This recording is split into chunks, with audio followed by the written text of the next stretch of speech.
প্রধানমন্ত্রী তারেক রহমানের সঙ্গে সৌজন্য সাক্ষাৎ করেছেন বাংলাদেশ টেক্সটাইল মিলস অ্যাসোসিয়েশনের নেতারা।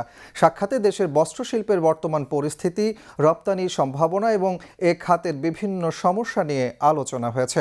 আজ সকালে সচিবালয়ে প্রধানমন্ত্রীর কার্যালয়ে এ সাক্ষাৎ অনুষ্ঠিত হয়। বৈঠকে টেক্সটাইল মিলস অ্যাসোসিয়েশনের নেতারা দেশের অর্থনীতিতে বস্ত্রশিল্পের অবদানের কথা তুলে ধরে এ খাতের টেকসই উন্নয়নে সরকারের সহযোগিতা চান।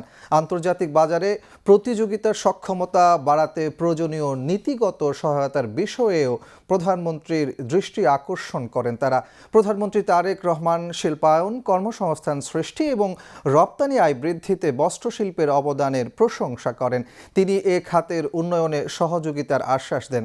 বৈঠকে বস্ত্রশিল্পের বিদ্যমান সমস্যাগুলো পর্যালোচনা ও সমাধানে উচ্চ পর্যায়ের একটি কমিটি গঠন করে দেন প্রধানমন্ত্রী।